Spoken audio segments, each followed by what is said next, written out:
Welcome back to the Rock Your Best Life podcast. With me today, I have the beautiful Cherish, and she is one of the amazing coaches that are in the Steak and Butter Gang community, and somebody that's really helped me a lot.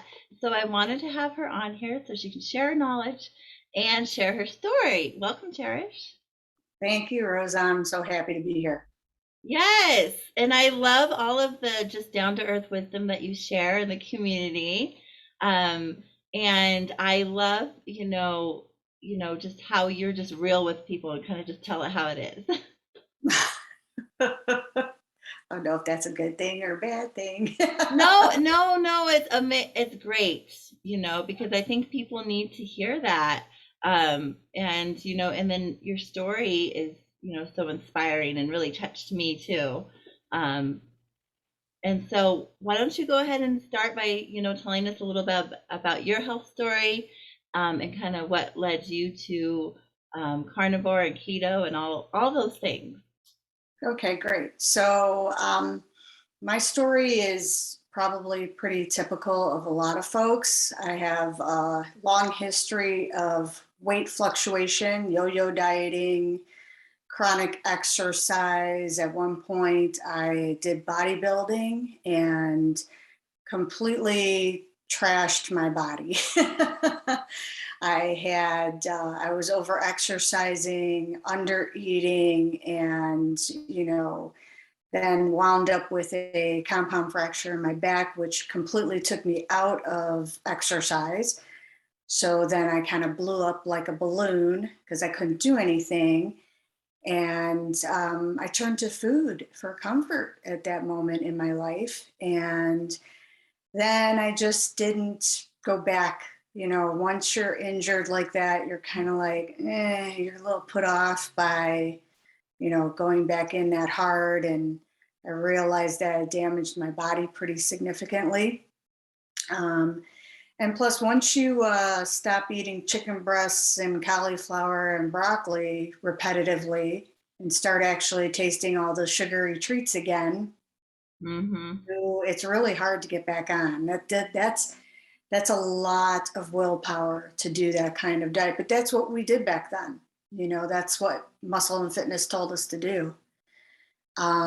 So fast forward, I did a little bit of exercise. I got into another way of kind of managing my weight, which was, I just didn't eat as much, so I was under eating still. But I still like to go out and socialize. My circle that I hung around, we spent a lot of time in a particular tavern. Oh, And so, if I knew I was going to that place, I just wouldn't eat. I would, save my calories or whatever for any alcohol that I was going to be drinking, which was also not good for me. So I've done a lot of not so great things for me, and then fast forward to in my 40s, I really started feeling terrible. Like it hurt to wake up in the morning. I was in pain a lot, just sore, stiff, and I'm like, okay, well, this is just part of getting old, right? But I just felt low energy, crappy all the time. And I started looking into how to improve my health. And one of the things that I realized was that a lot of the so-called fibrous products, low carb products that, a certain popular weight control plan would promote had a lot of sugar in them. And that was causing a lot of my issues. So I started backing off of those, felt a little better, and just that kind of got the ball rolling. And so I just tried to do better than what I was doing. Well, fast forward, I'm a huge documentary fan. Like I love to watch documentaries, right? yes. So I stumbled upon two documentaries that kind of changed the trajectory of where I went, and how I got to where I am today. The first one was Fat, a documentary by Vinnie Tortorich, Mm-hmm. and the other one was Fat Fiction, with Mm-hmm. that does feature Nina Teicholz. And I have to say that Vinny's documentary really got my husband's attention when I was explaining how this ketogenic diet did miraculous things for people, reduced inflammation. And at the time, he was suffering from an injury. So he looked at me and said, "If I do it, will you do it with me?" Well, according to that popular program that I had belonged to for a lifetime, I was fine. I was like, well, I've got nothing to lose because I was still at my maintenance weight and I was okay. I wasn't, muscle and fitness anymore, but according to them, I was at my goal weight. So it was fine. So I'm like, sure, I'm going to support my husband. Right. And so then I started doing all the ketogenic things. And then the weight just started to fall off. Oh, wow. Unexpectedly started to fall off. I'm like, whoa, this is pretty cool. So we're trucking along. It's been a couple months. I break my ankle and I'm Oh, now stuck in a cast. oh no. And I'm like, uh-oh, I'm gonna blow up like a balloon again. I'm going to gain a ton of weight because I can't move. I can't walk. I was walking the dog every morning. Again, not focusing on, high intensity exercise, but just movement. And Mhm. so I was feeling good about what I was doing. And then when I broke my ankle, I was like, oh, this is it. This is it. I'm going to gain weight again, just like I did when I broke my back. I just felt like it's over. But I stayed the course because I had a person in my household that needed this way of eating Mm. because of his health conditions. So I kept pushing forward with the keto way of living, low carb, and lo and behold, despite a little muscle wasting, yes, there was some muscle wasting because I was sedentary for a couple months Mhm. because of the cast. But despite that, I mean, I just shrunk and unexpectedly. Next thing I knew, I was wearing my daughter's clothes. Oh my gosh. Like she's a tiny thing. So yeah, so that was an unexpected surprise. And then aside from my own journey, my husband's doing this journey with me. And I watched him come off of, he was on 8 medicines for his diabetes. And I literally watched him come off every single one of them with the exception of one. Oh my gosh. Wow. Yeah. Yeah. Just by supporting him and cooking things differently, paying attention to when we eat. We talk about an eating window. We don't talk about that in our group at this point, but Mhm. at the time, that's what we focused on, the intermittent fasting and all the Yeah. good things that come with that. And that helped him significantly, from a health and weight perspective. So I got so jonesed about it, I started, delving into all the things, every YouTube, every podcast, every doctor that I could find that would talk about this stuff. And it inspired me so much, I almost went back to school to become a registered dietitian. Oh, wow. Yeah. However, I had reached out to a couple of folks and realized that, spending that amount of money to go back to college Mhm. to get that master's in nutrition, they weren't going to teach me what I wanted to know. Yeah. So I then did some more research, found Primal Health Coaching, which you and I are both certified Primal Health coaches, Yeah. and decided to become a health coach. Now, while I'm doing this, I'm like, well, you can't really, in my opinion, in order to be a good coach, you have to be coachable yourself. Yes. So, but most of the programs that I was looking at were on Facebook, and I don't jam. That's not my jam. I don't like Facebook. Yeah. So I found this girl on YouTube, and she was talking about carnivore. And at the time, I'm stalled on keto, and I'm not getting the results I want, and I'm getting frustrated and angry at the scale every time I get on it. It just won't budge. And here's this gal who's eating butter and beef and steak and all these things. And there she is, steak and butter gal. And she's got this challenge, and it's like 30 days, and it's not expensive, and it's outside of Facebook. And I'm like, I'm going to give this a go. Mhm. So I did. And I haven't looked back. I was addicted to all kinds of keto sweets and sweeteners and things of that nature. And through the Steak and Butter Gang and Coach Raymond and Bella and all the other coaches that we work with, Coach Adek, Coach Emily, I was able to kick a lot of those old ketogenic habits, and I feel amazing because of Yes, and you look amazing. it. Yeah, Um, you look amazing. well, thank you. Yeah, and I can relate to you with, you know, finding Bella and enjoying the challenge too. Already having amazing results in a short amount of time, and the community is just amazing and supportive. And there's so many aspects that help people that are like, that are stalled, like you said, that are just at this point where you think you're doing everything right with keto, um, and maybe you're even doing carnivore, maybe you're even doing carnivore, but there's things that slip in here and there, and just having that support is what's really helps a lot of people. Yeah, absolutely. And I think what kind of shocked me the most when I first joined was, Raymond was very upfront in the very first group meeting I joined and said, this is not a weight loss thing. Hmm. This is a healing thing, Yeah. and that a lot of folks do come to us for weight loss. And it's really not weight loss, it's fat loss. You can get some amazing body recomposition results. I know you just recently posted some amazing results yourself that you're experiencing through their protocols, which Yeah. are wonderful. Um, but yeah, I ditched that. That was one of my first goals for myself, was to not get on the scale. And I have not been on the scale ever since. It's almost been a year Oh, that I've wow. actually looked at what I weigh. You Yeah, know, that's impressive. I know, right?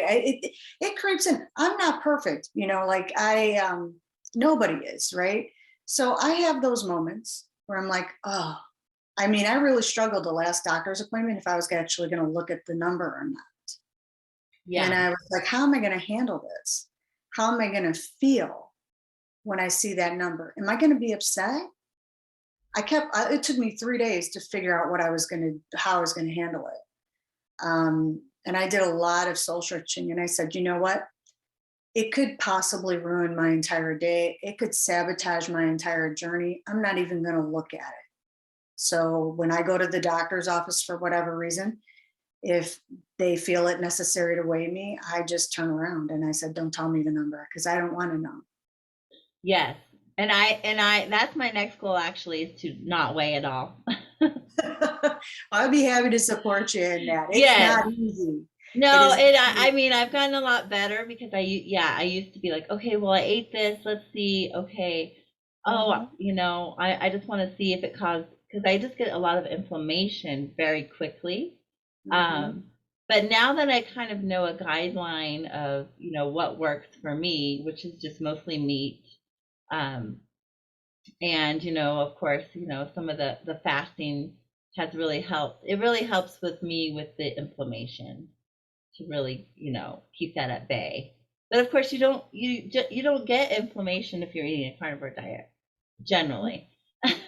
Yeah, that's a great point. That was the other thing. I mentioned how I was feeling like crap all the time being in my 40s. I'm now 50. I feel so much better being 50 than I did when I turned 40. And I think the inflammation is the key, because Yeah. you wake up every morning, especially after having a couple, broken bones.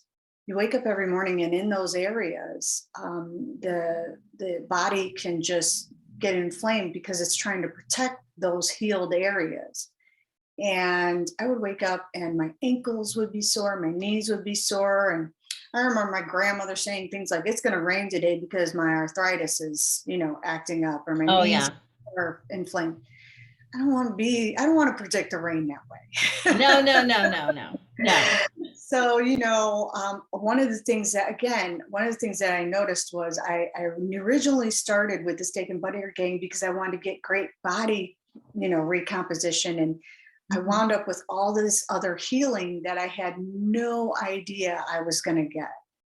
And one of the very first things that I noticed is that my joints weren't as stiff, that my ankles didn't hurt as much, my knees didn't hurt as much, my neck didn't hurt as much. It's just when you pull out all the stuff that causes inflammation, Mhm. it's amazing, right? So yeah, Yeah. all the unexpected healing is the reason I am still in it, and decided to kind of change my way of thinking as far as, keto's great. It's a great start, but if you can be ketovore or carnivore, I think that is most optimal for most people, you know. Yeah, I agree. And I also just recently had the experience of I had a shoulder pain that, like a pull that was bothering me for months. Hmm. And it just now, just since January, it went away. Just it's Oh gone. wow. And I've been Just- to the chiropractor. I've been, I tried all these, like massage, all these different things. But I think it's what you said, the healing. Mhm. It's finally healed, and it wasn't overnight, but it took a couple months. Right, exactly. It takes But a while. I mean, we didn't get here overnight. So the expectation that you're going to heal overnight or get great body recomp overnight or lose a ton of weight overnight, those are myths, you yes. know. It takes you decades to get where you're at. And your body's not going to want to let it go right away. So, Well, yeah, and there's also the aspect of like the oxalates, mhm. that, and a lot of people don't, realize that it's not just, the digestion part. Some people have issues with digestion, Mhm. or inflammation, but it's also the fact that there's oxalates in a lot of these, plants, and a lot of us are not good at detoxifying those, um, you know, those oxalates, I guess.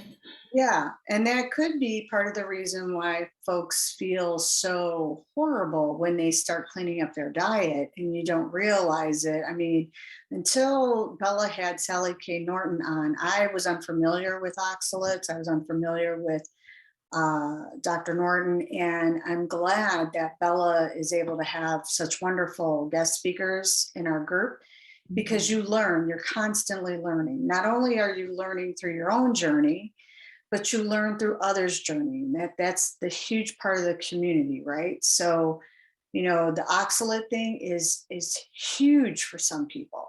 I mean, it Yeah. can be debilitating for some folks. And it doesn't happen overnight either. For my part, we have a feasting and fasting protocol in our group, right? Mhm. And when I did my first challenge, big challenge 72-hour fast, all of a sudden the second day I got, and again, most of my inflammation should be resolved, but all of a sudden I felt this like really weird aches and pains. I thought I had COVID or the vid. Oh. Oh, yeah. I thought I had to take a test because I'm like, all of a sudden I had all these aches and pains down my neck, down into my arms. And all the while I have the other two coaches, that Emily and Adek, they were doing it with me to support me. Mhm. And I said, "Do you guys ever get this? Like these aches and pains when you're doing a long extended water fast?" And they're like, "No." And I said, "Well, something's going on." But I just pushed through it and it went away. So I kind of think that sometimes, even though I've been carnivore since last July, and I was keto a whole year before that. Mhm. But there still might be, because I was still drinking when I first joined Steak and Butter Gang, I was still drinking tea. I still did artificial sweeteners for a while, and I slowly, those things kind of dropped off. And so I kind of wonder if my body was still trying to rid itself of some of that stuff. And that's why I was feeling those kind of weird aches. Um, but it went away the following day. Just very, the body is just so miraculous in how it takes care of itself. It's so amazing. But yeah, and I had, for some reason, at the end of my 72 hour, I didn't feel good either. Like it was Mhm. just the last few hours, I had all these, my my stomach hurt. Mm, And I wonder, I think with everybody, the oxalates, or whatever your body's holding on to, it's all in different areas of your body. And I just kind of feel like it's, your weak part, like wherever you're weak, your weakness is, it kind of just settles there. that makes so much sense. I mean, because for years dealing with neck stiffness, I've been through multiple injuries of my spine. I've been, obviously, I told you about the broken ankle. Well, Mhm. I'll tell you that ankle has been rolled. I don't know how many times. In fact, I didn't even go to the doctor right away when I broke my ankle because I thought it was just another sprain. That's how many times I have actually sprained that ankle. I thought, rest, ice, elevation, compression. I got this. And a nurse friend of mine came over. She's like, you might want to go to the doctor Oh my because God. that doesn't look like a sprain anymore. But to your point, yeah, I think you're right. I think it kind of like focuses on those areas of weakness. But then once you push through it, Mhm. you're that much stronger. So it's that whole autophagy or autophagy, whatever you want to call it, thing where your body is replenishing and reboosting itself. So you may feel like crap in the main, right? You may feel like crap in the interim, but Mhm. once you push through it, you're good. Well, yeah, and it all comes down to the healing, like what do you Mhm. need to be, what do you need to heal from? Right. And for me, it's always my gut, my digestion. Hmm. And for somebody else, it might be their joint, their brain. I mean, it's so many things for so many different people. Right. And it could be all the things, you Yeah, know. that I too. had, I had brain fog. You wake up you wake up and you're like, oh, this is what getting older feels like, you know. Or it could be, your sex organs, and you're like, well, this is just a part of getting older. These things just start to fall apart. I don't know who sold us that bit of goods, but I am so glad that we found an alternate way that has kind of reversed that because you shouldn't have to feel horrible getting older, you know. You should No, you and should I feel think that you should do it with grace and ease, good. Hmm. and just celebrate every moment of life, right? Right, exactly. If we're to live to be a certain age, then you might as well do it in the best health that you can. And when you think about it, anything that's artificial that isn't made by nature is probably not going to serve you very well. And it's a shame that it took me 5 decades to figure that out. Yes. Well, it's not something that we're taught, right? We're not taught that that it's not optimal to have aches and pains. We're taught that it's acceptable. Right. This is something that happens with life. You get old, right? You Hmm. all Everything goes south, as they say. Right, exactly. Like it's all you're supposed to, your body's supposed to fall apart. Let's change gears here, and I'm curious about your progression, from eating a keto diet and what that looked like for you, to going to carnivore, because your handle's called keto to carnivore. Yeah. Yeah, and I actually changed that after a couple months of being in the steak and butter gang. Oh, okay. I realized that carnivore is where I wanted to stay. So I already gave you the history of how we found keto, Yeah. and I explained that I found carnivore and was kind of hoping for better body composition on carnivore. My family's never really liked vegetables very much. And here I am trying to choke them with kale and spinach and all the good, supposed good, keto foods. Didn't know anything about oxalates back then. So, Hmm. we were just trying to do low carb vegetables and uh, started having gut issues from them, like and the artificial sweeteners too from all the keto snacks and treats. And it was kind of frustrating for me because my family could still eat those things and be fine, but Hmm. me, it was hurting my stomach. Like there's certain keto candies that even just a few pieces of it and I would feel terrible inside. And I'm like, this isn't fair. My mind is going, this isn't fair. I should be able to have this, keto chocolate just like them. Hmm. Well, again, so I just kind of decided, well, we primarily eat meat anyway. We were kind of ketovore at that time. And kids don't really care about vegetables or fruits or I think my son, he likes apples. That is it. That is the only fruit that he really cares about. Oh, Everything else is meat. So I said, why am I killing myself? So let's just try this. Let's try carnivore. And yeah, so that's how I found it. And then once I got into carnivore, I really got into carnivore. I never used the grill before. I always left that up to my husband. Next thing yeah, I know, I'm grilling. I'm changing the propane tanks. yeah. I'm, doing all the things that a grill master does. I'm binge watching grill masters on YouTube, trying to figure out like how to make certain cuts. And now I'm actually getting into more of what cuts of meat I like and how to prepare them different ways and all the different methods of how to prepare meat: the sous vide, grill, broil, sear, reverse sear, smoked. I mean, there's just so many things you can do with meat. And I just got really heavily into how can I make this meat differently each and every time.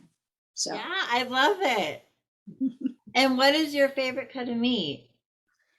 my favorite cut of meat is actually either a ribeye or a ribeye cap. Oh, yes. Yeah, I love those too. Trying to think what other cuts that we eat a lot of. I like a good sirloin too. Anything that's off the top part of the cow that's tender with fat in it. Oh, yeah. Fillets are good, but there's no fat there, So that might be a side dish for me, you know. But yeah, anything that's sirloin from that sirloin area of the cow, I love it. It's delicious. Yes. Yeah, the fat is so important, isn't it? Yeah, especially for women, which is another thing that I learned in our group. I was fasting the wrong way. I totally messed myself up, but it was a good learning experience. And then so I just backed off the fasting, did what we call priming in our group, and everything kind of rebalanced once I did that. Like things just really started to heal. Yes, yes, it's so important. Hmm. Yeah.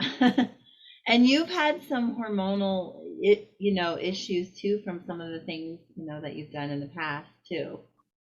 Oh Um, yeah. so what's the best piece of advice you can give somebody that wants to, work on their hormones, rebuild their hormones, Hmm. or, Yeah. So my best piece of advice is, first of all, ditch the scale. Don't worry about the scale. Don't worry about gaining weight, because after doing so many years of damage to yourself, you're probably going to put on what I just coined the other day as the feasting 15. oh my, yes. So think of it like entering the carnivore university. You're entering the university for the first year of your life, and you might gain a little bit of weight. But it's okay because once your body realizes that it's okay and it's safe, it will let go of that extra weight and your hormones will start to heal. Um, I noticed after doing the priming, which is basically 3 meals plus a day of all carnivore foods and water, that I next thing I knew, I was sleeping better. I wasn't getting up in the middle of the night. I wasn't having to go to the bathroom all the time. I was feeling really good. I had energy when I woke up. Sometimes not like spring boing, boing, boing energy, but I could get up and get my day started without feeling like, oh, I can't get out of bed. There was no more of that. So you could feel, just by changes within your body, especially as a woman, Mhm. you can feel the difference. You really can, multiple ways. Yes, I know. You really can, and yeah, I experienced the same thing with the feasting. Mm, At first, my first week, I did have issues sleeping, with all that food, I think, and yeah. I felt like I was in menopause, like I was getting hot flashes, and Hmm. Me but it subsided, and then after that, now ever since I sleep like a baby, and I have none of those, those initial issues that you'll get when you're just eating more, meat, and so, what's something that you want to tell somebody that is just coming, into the program, eating more, and even just going to a carnivore diet when they're experiencing some of these adaptation, type issues that you get. Yeah. Don't give up. You don't give up. You will get there. I was thinking about this the other day. What keeps people staying the course on carnivore and not giving up?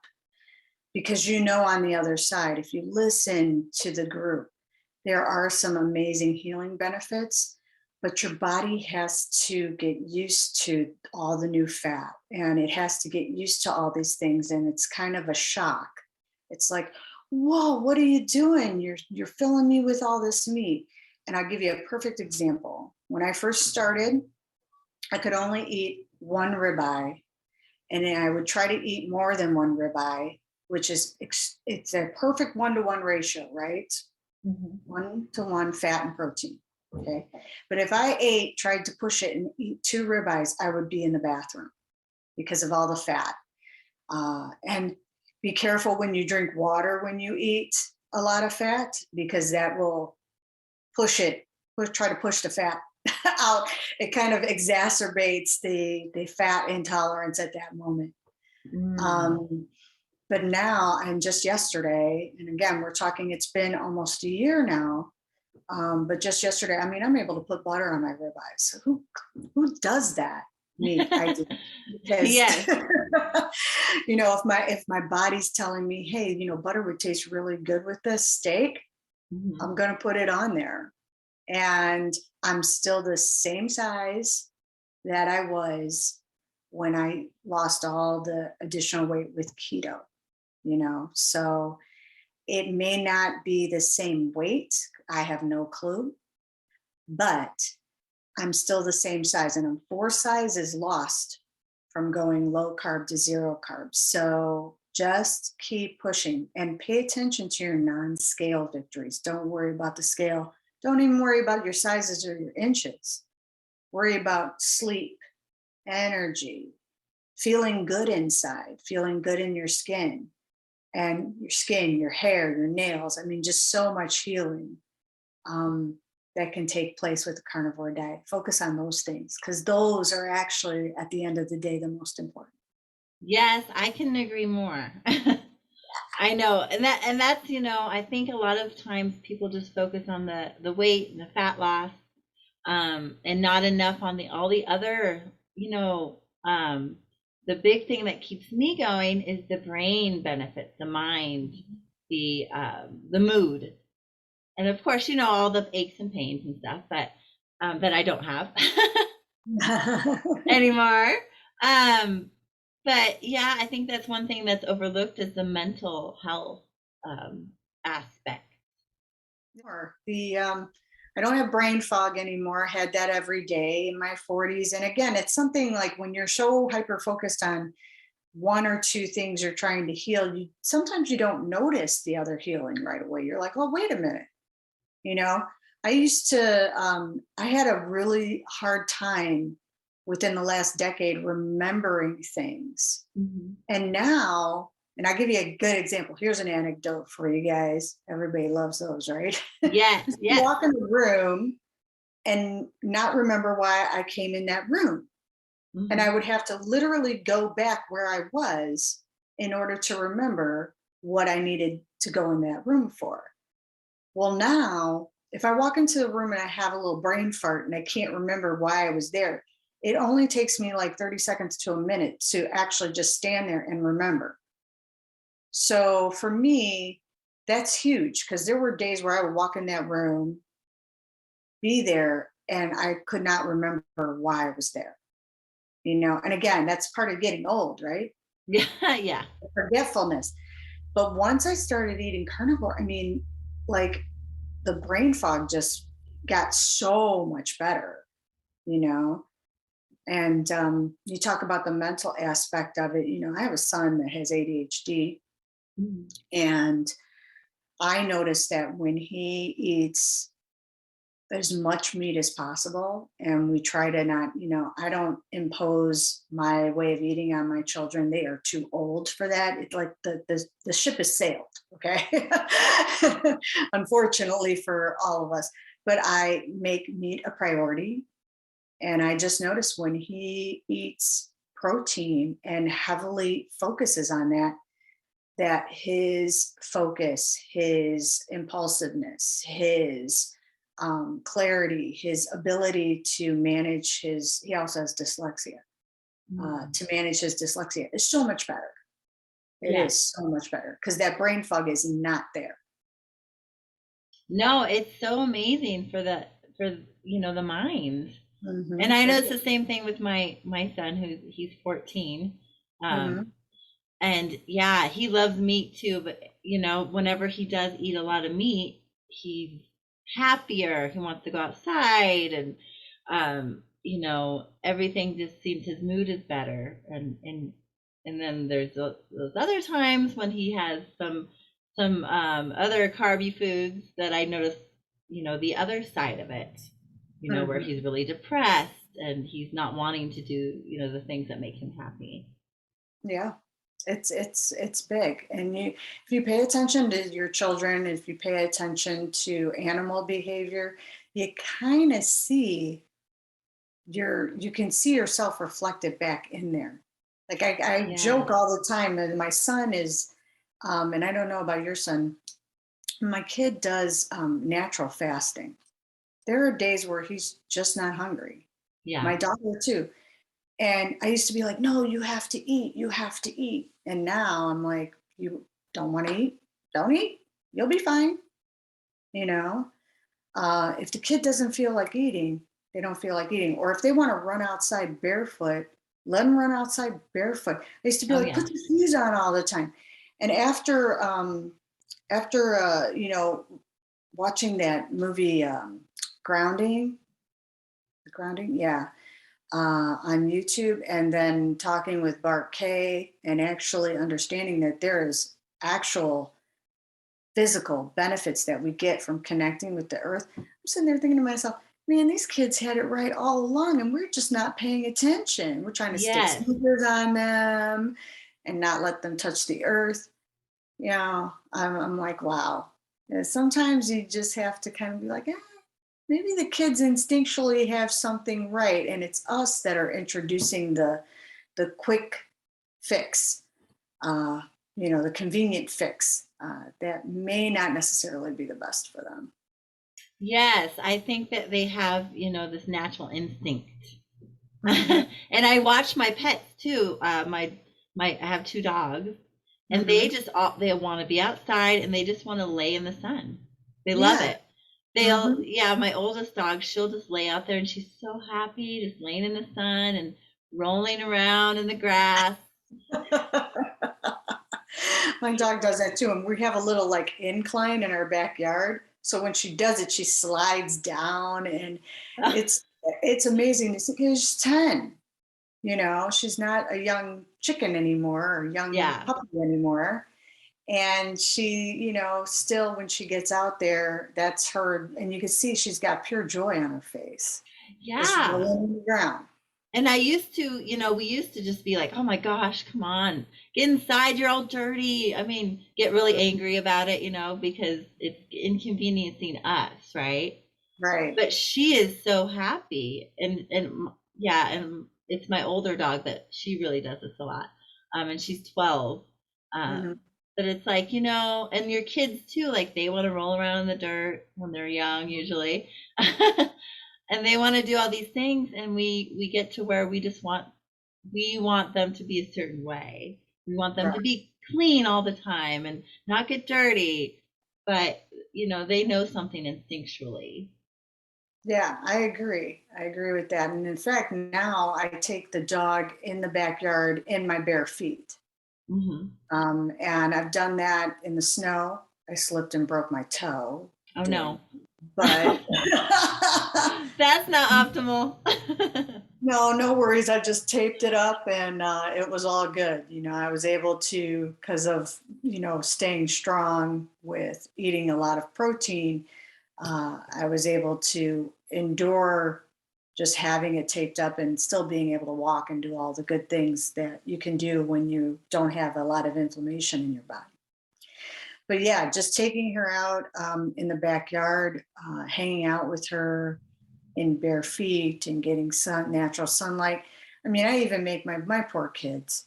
They they're like, "What has happened to our mother?" Yeah. My daughter one time actually looked at me and said, "You've ruined food for us. You know that, Oh right?" no. Oh no. I'm like, "But I'm making it. I'm making it better. You will see." But I do. I make my son, because of his ADHD, he has a hard time sometimes going to sleep. So I make him go outside every morning and we face towards the sunlight so that try to help him naturally with his circadian rhythms. I used to Yeah. have him on a ton of melatonin.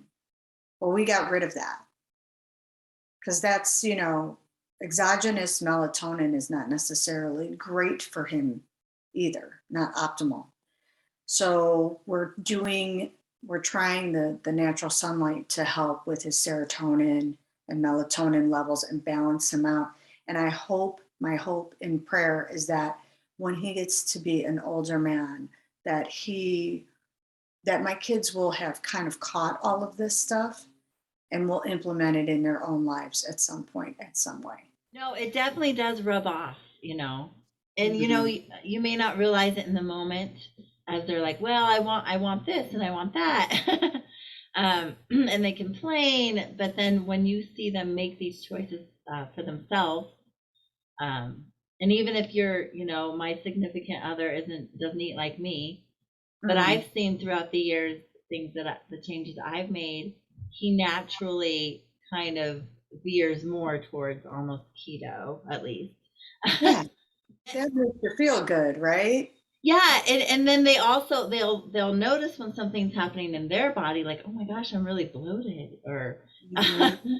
when they never experienced that, before, and then they realize, oh, maybe it's the food. Mhm, mhm. Yeah, and I think it's a learning process. A lot of the things that my daughter has dealt with, being a female. I've been able to help her navigate through by just realizing that, okay, well, you're overstressed. At one point, this kid had two part-time jobs and was going to school full time, and I said, okay, your body is telling you something. She was going through some changes, and I'm like, and you need to listen. So you need to quit one of those jobs because it's too much.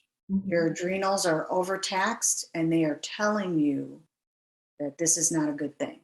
I go, because women, we have this great monthly barometer to tell us how healthy we are.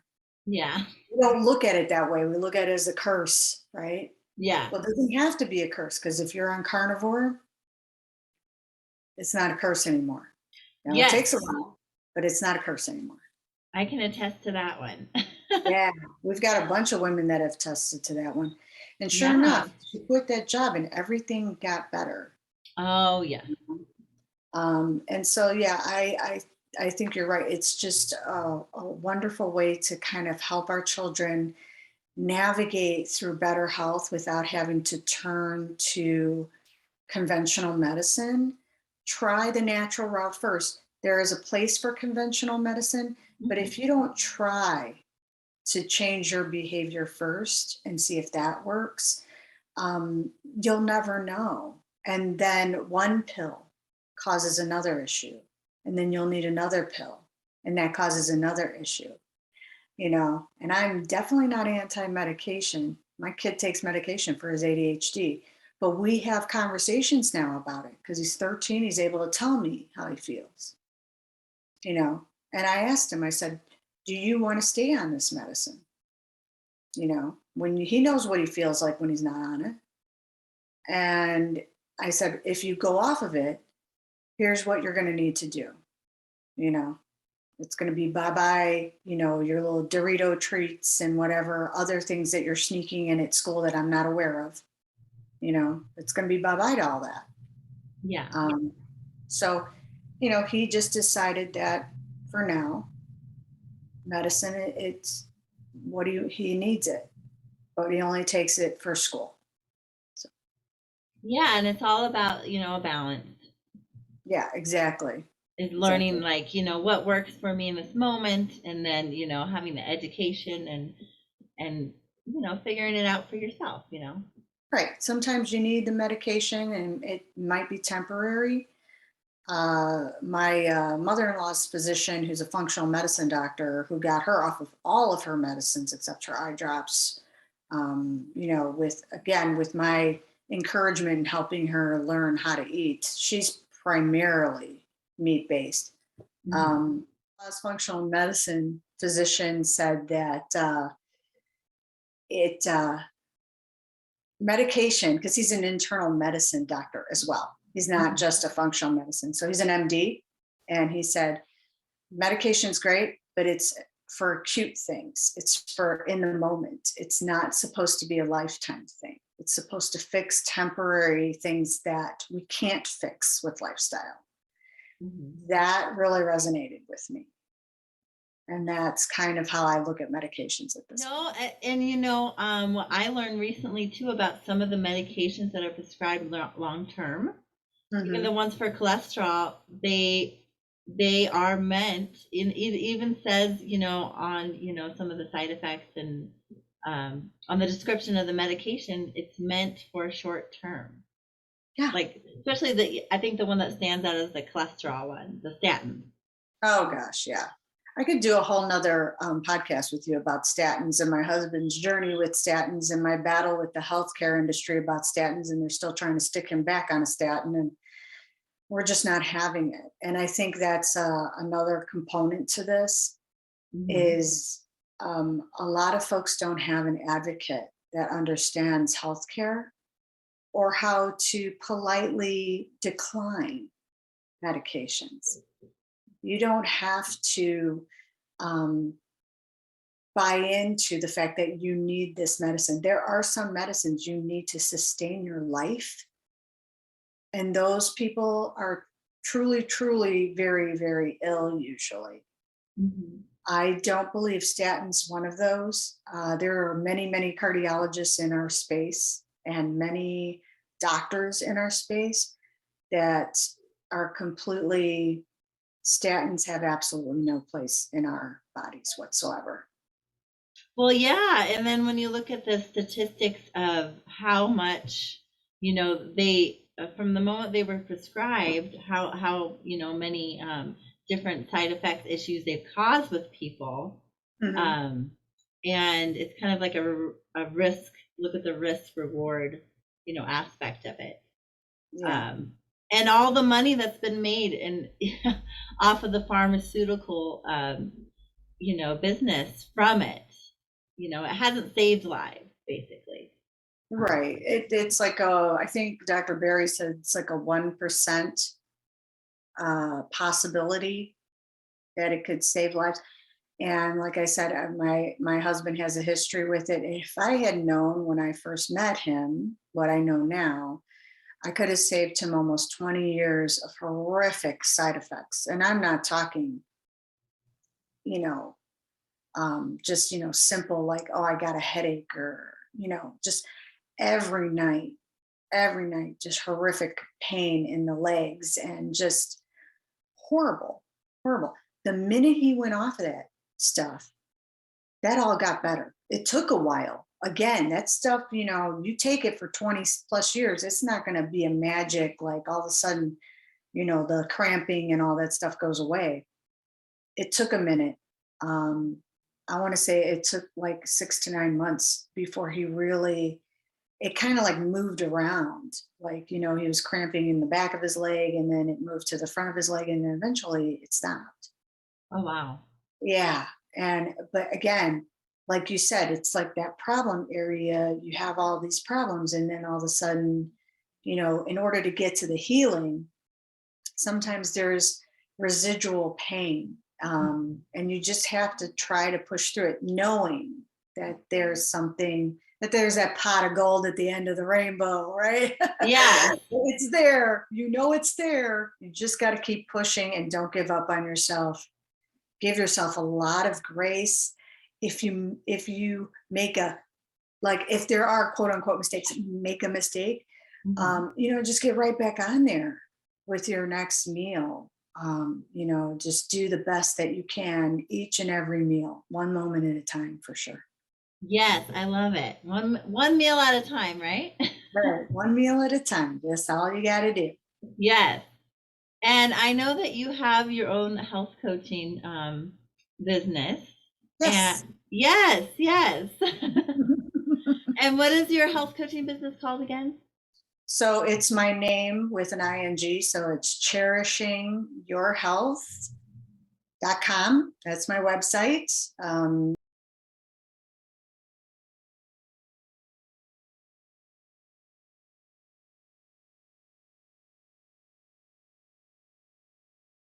My Instagram, though, is keto to carnivore.mama. You can also find me there. But yeah, so, and then of course, obviously, I do coaching with the Steak and Butter Gang, which I highly recommend folks check out. It costs less than you pay for your daily coffee to come and just check that out, right? Yeah. So, and see what we're talking about, what Rosa and I are talking about having all this great healing through eating all this meat. So, yeah, and I just love helping folks. I want to make this my life's mission. This is my passion. One day, my goal is to completely let go of my day job and just do health coaching for the rest of my life. I love it. And we need you. We need more health coaches. Yes, we do, in many Yes. different facets. There's so many different, specialties and nuances. You talked about the mental aspect. There are folks that specialize in that stuff.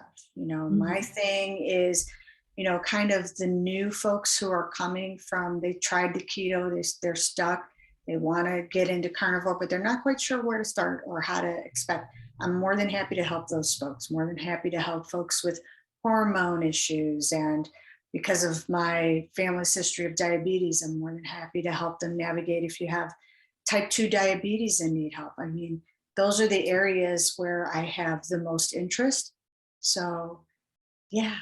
Um, Yeah. Well, and I think we need people like you said in different areas because there's all different kinds of people that need help. But we need a bridge. that's right. It's not easy for everyone just to switch from the standard American diet to go straight into carnivore or keto.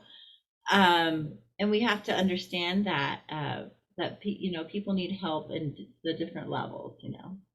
Yeah, absolutely. Absolutely. I wish I had had a health coach when we started. We just kind of jumped in feet first.